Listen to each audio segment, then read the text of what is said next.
오늘 말씀은 행복한 결혼의 기초를 회복하라 라는 제목의 말씀을 나누겠습니다.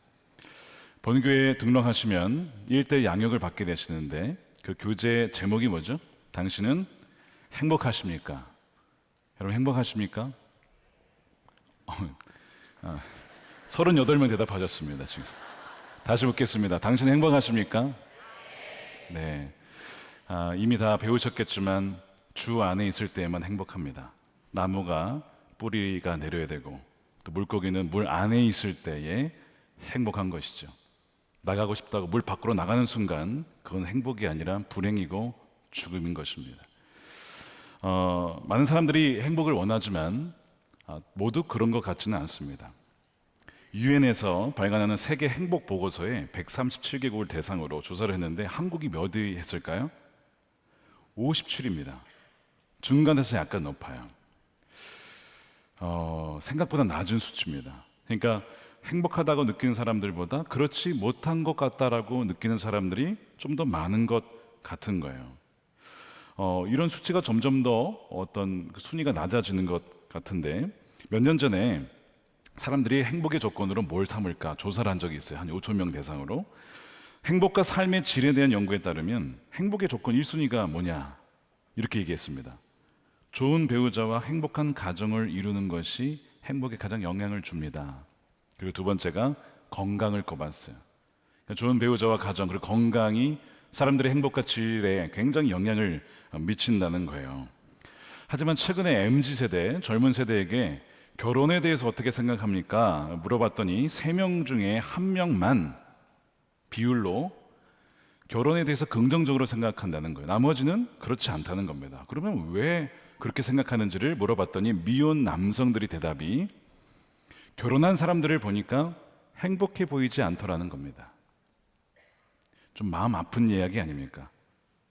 사실 우리의 자녀들 다음 세대가 부모님을 보고 야, 가정을 이루는 것이 행복한 거구나. 나도 저런 가정을 이루어야지 해야 되잖아요. 그런데 그렇지 못하다는 겁니다. 굉장히 그 마음이 아팠어요. 하나님께서 본래 결혼을, 가정을 창조하시고 만드셨을 때는 이렇게 될 거라고 의도하신 것이 아니었습니다. 근데 지금 많은 가정들이 깨어지고 상처를 받고 또 그 은혜를 누리지 못하는 가운데 살아가게 되었습니다. 결혼에 대해서 성경은 창세기에서 벌써 말씀을 하고 있어요. 오늘 우리가 읽었지만 창세기 1장 27절에 하나님이 당신의 형상대로 사람을 창조하셨다. 하나님의 형상대로 사람을 창조하셨는데 하나님이 그들을 남자와 여자로 지으셨다 라고 하면서 2장을 가면 좀 더 구체적으로 그걸 묘사하고 있습니다. 아담을 하나님이 창조하셨는데 혼자 사는 것이 보기에 좋지 않았다라고 보시는 겁니다. 물론 그 당시에 동물들이 많았어요. 반려견, 반려묘 많았습니다. 그러나 아담은 거기에 만족하지 못했습니다. 똑같은 남자를 만들어서 붙여줄 수도 있었는데 하나님은 남자가 아니고 여자를 만드셨는데 아담을 잠재우신 후에 갈비뼈에서 하나를 빼어서 여자를 창조하셨다라고 말씀을 합니다. 그래서 성경의 2장, 창세기 2장 23절이죠. 이렇게 말씀하세요. 그때 그 남자가 말하였다. 이제야 나타났구나. 이 사람 뼈도 나의 뼈, 살도 나의 살, 남자에게서 나왔으니 여자라고 부를 것이다. 그래서 히브리어로 이 남자와 여자를 이시와 이샤라고 이렇게 했어요. 어근이 두 개가 같습니다. 같아요. 그래서 이 어근의 의미를 보면 약하다, 부서지기 쉽다라는 거예요. 우리 연약한 인간이죠. 어원이 같다는 것은 남편과 아내는 곧 한 몸이다. 근원이 같다. 내가 너고 너가 나다. 그런 존재로 둘을 만드셔서 하나 되게 하신 거예요. 요즘에 이제 결혼 주례를 제가 종종 하다 보면 특송이 있잖아요. 많은 특송이 있는데 많은 특성이 어떤 걸 부르냐면 이씨가 이샤에게 라고 많이 부릅니다. 저도 사실 결혼 주례하면서 처음 들었어요. 예전에. 근데 요즘엔 굉장히 보편화됐죠. 가사가 굉장히 길어요. 이게 반복되는 이런 게 아니라 그냥 쭉 가는 겁니다. 이런 내용이 있어요. 그대를 사랑하겠소. 딴 여잔 보지 않겠어. 그래서 이게 축가로 쓰이는 거예요. 딴 여자 보지 말라고. 수많은 여자 중에 그렇잖아요. 지구상에 수많은 여자 중에 당신이 내 아내라서 너무 행복하오. 여러분 행복하시죠? 네, 상황을 알겠습니다. 제가 지금 상황을 알겠습니다. 자, 그 다음에 이시야가 무슨 얘기를 하냐면 당신을 존중하겠소? 딴 남잔 보지 않겠소? 그 많은 이 세상의 지구상의 남자 중에 당신이 내게 와줘서 너무나 감사하오. 뭐 얼마나 감동이 됩니까? 저도 매번 들을 때마다 제가 결혼했을 때 다시 한번 생각하면서 정말 괴로울 때나 즐거울 때나 가난할 때나 부할 때나 병들었을 때나 건강할 때나 끝까지 우리 아내를 사랑하겠다 라고 서약했던 것을 되새깁니다. 그러니까 주례하는 자의 또한 은혜죠. 계속 그 주례하면서 그 언약을 되새기게 되니까요. 자, 질문은 하나님께서 남자 여자를 창조하시고 둘이 하나 되게 하시고 그 다음에 하신 일이 뭘까요? 그 다음에 하신 일이 우리가 놓치기 쉬운데 그들에게 복을 주셨습니다. 이게 성경에 말씀이 나와요. 창세기 1장 27절에 하나님이 그들을 남자와 여자로 창조하셨다. 28절에 원어 성경에 보면 vow라고 하는 그리고가 나와요. 그리고 하나님이 그들에게 복을 베푸셨다. God blessed them. 하나님께서 그들에게 복을 베푸셨다. 우리가 이것을 놓칩니다. 하나님이 주신 복은 무엇일까요? 이건 복이 뭡니까? 하나님의 임재를 통해서 하나님의 생명력이 우리 온 삶에 충만히 경험되는 것을 의미합니다. 그런 점에서 하나님 복은 하나님의 임재라는 측면에서 영적인 의미가 있고, 또한 하나님 임재로 말미암아 우리의 삶의 영역이 풍성해진다는 점에서, 또한 생육하고 번성한다는 점에서, 또한 육체적인 복과 또한 굉장히 현실적인 복을 포함하고 있어요. 주기도문에서 예수님이 말씀하시기를 하늘에서 뜻이 이루어진 것처럼 이 땅에서도 이루어지기를 기도해라. 왜냐하면 지금 이 세상은 죄로 말미암아 깨어진 세상이지만, 그러나 하나님의 뜻은 하나님의 그 나라가 평강과 기쁨과 이런 충만한 것들이 하늘에서만이 아니라 땅에서도 임할 수 있도록 너희가 간구해라.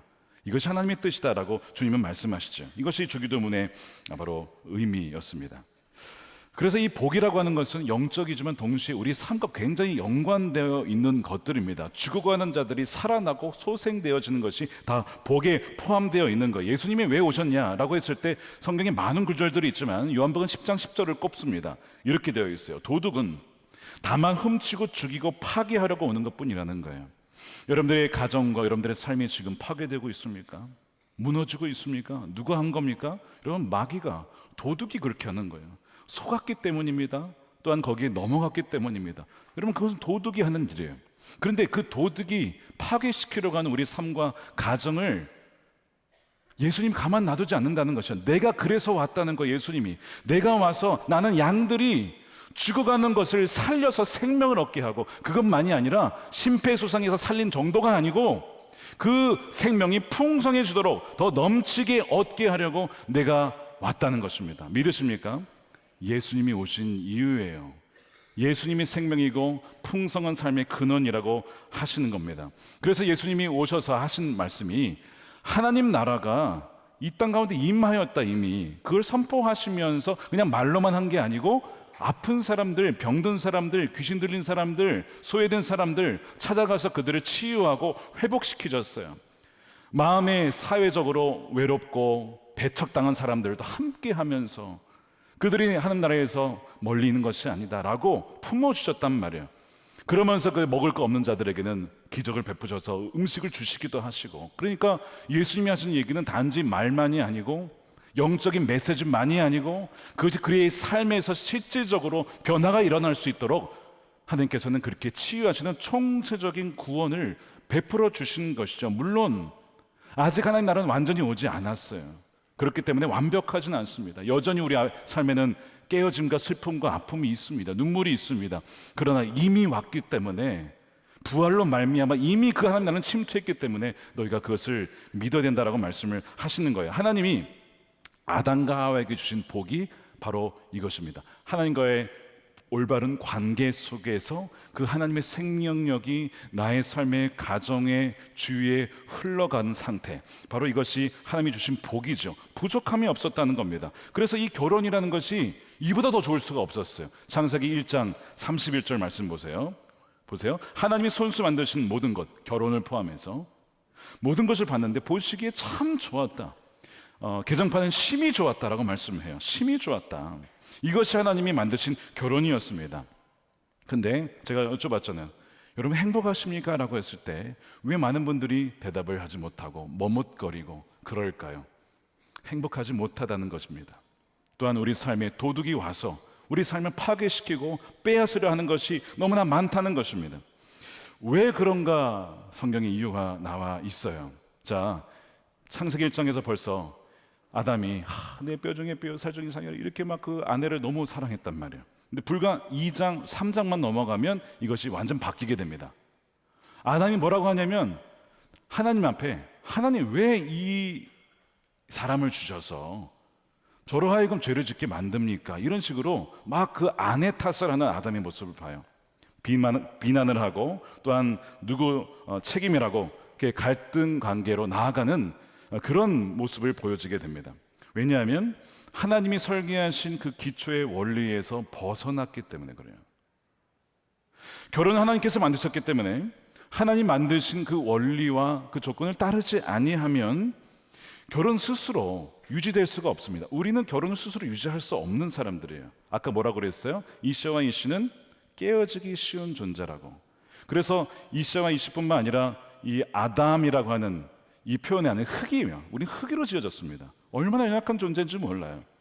근데 하나님의 영이 함께 하심으로 숨 쉴 수 있고 살아갈 수가 있는 것이지 하나님 없이는 살아갈 수가 없습니다. 그래서 하나님이 정하신 그 매뉴얼에서 벗어나게 되면요 우리 삶에는요 무너지게 된다는 거예요. 예를 들어서 간단한 예인데 자동차 대부분 이제 휘발유 뭐 경유도 있긴 하지만 휘발유 자동차가 있습니다. 그러면 이 자동차가 고장나지 않고 오래 탈 수 있도록 하려면 어떻게 해야 될까요? 뭐 여러 가지가 있죠. 뭐 정비를 자주 하면서 고장난 것은 없는지 엔진오일들 갈고 여러 가지가 있겠죠. 근데 무조건 지켜야 되는 게 하나 있습니다. 그 휘발유 차는 휘발유만 넣어야 된다는 거예요. 그게 그 자동차가 지어진 모습입니다. 나는 휘발유가 비싸니까 나는 옥수수유를 한번 넣어볼 거야. 내 마음이자 내 차인데 뭐 어때? 라고 하면 차가 가겠습니까? 뭐 그런 분은 없겠지만 종종 경유를 넣는 경우가 있습니다. 지금은 이제 이게 들어가는 게 달라서 막아져 있지만 예전에는 경유를 넣는 거야. 그리고 가다가 털털털하고 사가서 봤더니 기름을 딴 걸 넣은 거예요. 여러분 이게 무슨 모습이냐면 결혼이라고 하는 그것이 아름답게 세워지려면 하는 조건들이 있다는 거예요. 하나님이 세워진 조건. 그것을 어기게 되면 아무리 내가 이 결혼을 세워보려고 해도 안 된다고 하는 것을 보여주는 예입니다. 예전에 미국에서 이제 아이들이 이제 자랄 때 막내가 6살 때에 장난감을 하나 줬는데 아이들이 좋아하는 게 뭐냐면 레고잖아요. 레고. 근데 레고가 큰 거는 굉장히 복잡하지만 작은 거는 뭐 그냥 뭐 만들 수 있는 거죠. 그래서 집과 비행기를 하나 이렇게 해줬는데 제가 딱 보니까 매뉴얼을 안 보고도 만들 수 있을 것 같더라고요. 그래서 제가 딱 보니까 매뉴얼을 보지 않고 만들려고 하는데 안 되는 거예요. 이게 장난감도 그 레고 매뉴얼 따라 짓지 않으면요 여러분 그래서 제가 대학을 나왔는데 이거 장난감 정도 만들 수 있지 않겠습니까? 여러분 근데 레고를 못 만드는 거예요. 제가 하나하나 순서에 맞춰서 그 부품이 어디에 들어가는지 정확하게 하지 않으면요 나중에 어긋나게 되고 이상한 모양이 나와요. 분명히 그 레고의 겉표주에는 참 멋진 비행기고 집인데 그 모양이 안 나오는 거예요. 내가 마음대로 지으면 그렇게 되는 거죠. 차라리 6살짜리 막내에게 너가 며칠간 하면 만들 수 있어. 정말 그 아이가 며칠간 이렇게 하더니 만들더라고요. 제가 그걸 보면서 느낀 것이 그겁니다. 결혼이라고 하는 우리 인생이라고 하는 것도 우리가 정말 마음대로 할 수 있을 것 같지만 여러분 그렇지 않다는 거예요. 기초가 잘못되면 모든 것이 삐걱대기 시작한다는 거죠. 예수님께서 말씀 위에 세워지는 집에 대해서 비유를 하셨어요. 자, 그래서 마태복음 7장 24절에 보시면 그러므로 내 말을 듣고 그대로 행하는 사람이 있습니다. 첫 번째는 말씀을 듣고 그대로 행하는 사람이 있어요. 이 사람의 인생은 어떤 일이 있느냐? 반석 위에 집을 지은 거예요. 슬기로운 사람이라는 겁니다. 그러나 여러분 믿는 사람들에게도 어려움이 닥칩니다. 보세요. 비가 내리죠. 홍수가 나죠. 바람이 붑니다. 성경에 보면 믿는 가정에도 얼마나 깨어지고 갈등이 많은지 몰라요. 홍수가 난대잖아요. 바람이 분대잖아요. 들이 닥친대잖아요. 이런 일이 벌어져요. 그런데 무너지지 않는다는 겁니다. 이상하게 무너질 것 같은데 무너지지 않는다는 거예요. 왜냐하면 반석 위에 집을 세웠기 때문에 고난은 찾아오지만 흔들릴지언정 무너지지 않는 이유는 주님께서 그 가정의 기초가 되어주시고 주인이 되어주시기 때문이라는 거예요. 근데 다른 쪽은 누가 있냐면요, 나의 이 말을 안 듣는 게 아니에요. 듣습니다. 그럼 누구예요? 적어도 그리스도인 아닐까요? 교회 다니는 사람 아닐까요? 우리로 얘기하면 말씀을 듣는데요, 안 들으면 아예 뭐 그렇지, 듣는데 그대로 행하지 않는 사람이 있답니다. 모래 위에 자기 집을 자기 마음대로 짓는 거예요. 내가 짓고 싶은 대로 나의 인생과 가정을 짓는 거예요. 그럼 지어지긴 지어진대요. 그래서 평상시엔 괜찮다는 거예요, 이것이. 근데 언제 이것이 드러나냐? 일생의 어려움이 다가올 때에, 풍파가 다가올 때에, 그때 보면 비가 내리고 홍수가 나고 바람이 붑니다. 집에 들이닥칩니다. 아까는 무너지지 않았죠. 근데 이 집은요, 무너지는 겁니다. 무너짐이 엄청나다는 거예요. 둘의 차이가 뭐예요? 안 들은 게 아니고요, 들었는데 그것을 정말 믿고 이제는 내가 예수님이 그 말씀 위에 하나씩 하나씩 마치 레고의 조립 하나하나 해 나가듯이 그렇게 나간 사람과 그렇지 않은 사람의 차이라고 하는 것이죠. 마귀가 무너뜨리는 건 맞아요. 그러나 믿는 사람에게는 마귀 유혹이 옵니다. 그러나 믿는 사람은 정말 그것을 이겨내는 것이죠. 오로지 이 마귀의 문제라고만 할 수가 없는 것이 듣고도 순종하지 않는 그것은 바로 우리에게 책임이 있기 때문에 그래요. 하나님이 지으신 결혼의 어떤 설계와 그 원리에서 내가 벗어나게 되면요, 그러면 그 집은요, 그 가정은 온전할 수가 없는 거예요. 예를 들어서 아브라함과 사라의 얘기를 한번 봅시다. 둘이 살다가 하나님께서 처음에 말씀을 하셨죠. 내가 너를 통하여서 복을 줄 거야, 민족을 이룰 거야. 그랬더니 말씀을 따라 아브라함이 갑니다. 이게 처음에 시작이에요. 말씀을 따라 갔어요. 근데 시간이 지나도 자녀가 주어지지 않거든요. 태어나지 않는 겁니다. 그러니까 나중에 어느 날 사라가 이런 제안을 하잖아요. 하갈을 줄 테니까 하갈을 통해서 당신 애 낳으라고, 자손을 이어가자고, 이런 얘기를 해요. 그랬더니 아브라함이 막 호통을 치면서 지금 당신이 나와 부부지 왜 다른 여자가 여기 들어오냐고 그러면서 막 혼내면서 하나님이 약속을 주셨는데 믿어야지 이러면서 막 아브라함이 호통 쳤나요? 그렇지 않고요. 여러분 가만 보시면 아내가 여러분 이 하갈을 통해서 자녀를 낳으세요. 그러니까 아멘 했다는 거예요. 왜 거기서 아멘을 하냐 이거죠. 자, 말씀 보세요. 창세기 16장 2절 뒤에 보십시오. 여종과 동침하십시오. 하갈의 몸을 빌려 다른 여인을 통해서 집안의 대를 이어갈 수 있기를 바랍니다. 아브라함은 사라의 말을 따랐다. 군말 없이 따랐다는 거예요. 평소에는 움직이지도 않다가 이런 거는 잘 말을 듣는다 이거죠. 아브라함이 처음에는 하나님 말씀을 따라가다가 엉뚱한 것을 따라갑니다. 근데 여러분, 이것이 아담과 하와에게도 벌어지는 일이에요. 하와가 선악과 이거 먹으면 안 되는 거예요. 아담에게서 들었어요, 분명히. 근데 이걸 주거든요, 아담에게. 아담이 그냥 먹습니다. 그도 먹은지라. 여러분, 그 결과가 무엇이죠? 내가 내 인생과 내 집을 세울 수 있다라고 한 결과가 잘 되기를 바랬지만 안타깝게도 가정의 불화가 일어납니다. 사라가 그 임신한 하갈이 자기를 보면서 조롱한다 이거예요.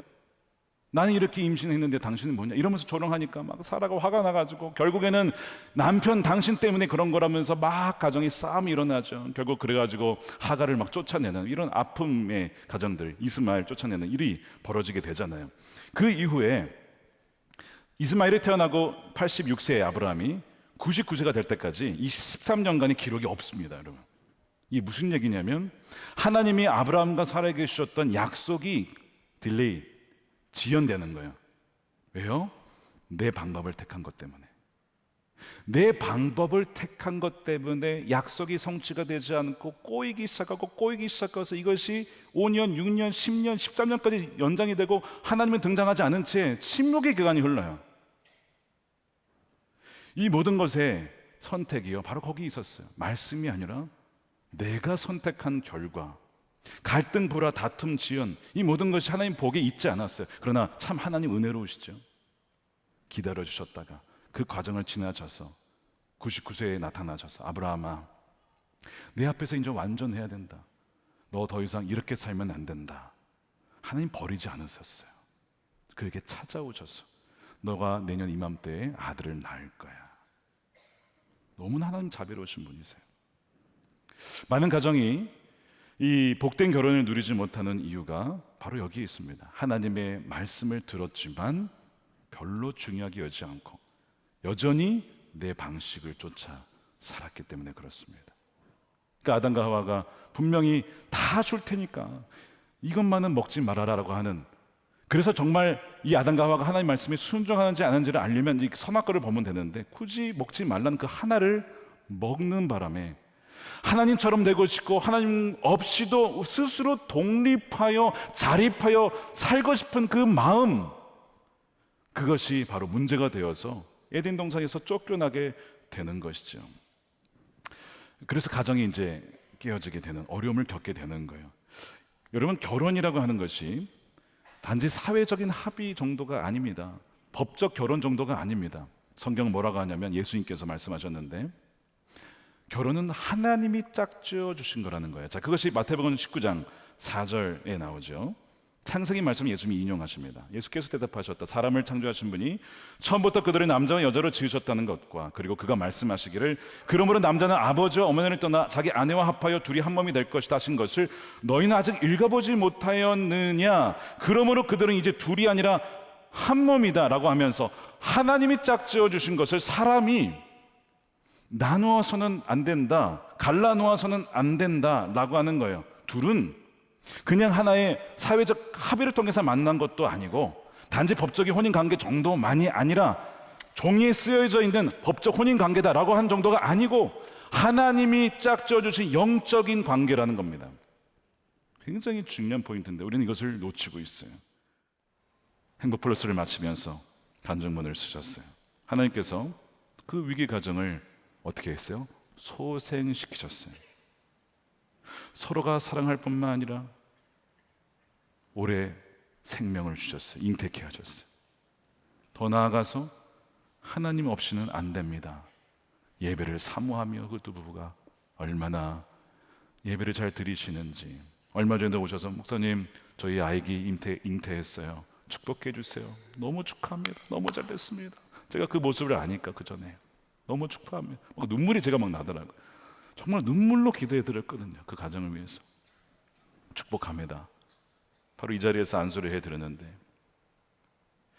내 마음이, 이 마음이 뭘까? 아버지의 마음. 깨어진 가정이 회복되어서 하나 되어 가는 얼마나 기쁘든지 막 너무 기쁘면서 눈물 나고 막 이런, 지금도 그 감정이 제 안에 있습니다. 사랑하는 여러분, 행복한 결혼의 기초를 회복하시길 축복합니다. 마음이 가난한 사람, 주님 없이는 우리는 아무것도 아닙니다. 텅 빈 인생입니다. 그 마음을 회복할 때 복이 그들에게 있는데 하늘나라가 그들의 것이다. 죽어서 가는 하늘나라가 아니고, 그것만이 아니고 그 하늘나라의 하나님의 통치와 하나님의 은혜가 바로 이 땅에서, 우리의 가정에서, 일터에서, 삶에서도 회복되어지는 것, 바로 그것이 너희들의 것이 될 것이다. 이 놀라운 약속, 풍성한 유업이 여러분들의 삶에 누려지게 되기를, 여러분들의 자녀들 가운데 이어지게 되기를 주님의 이름으로 간절히 축원드립니다.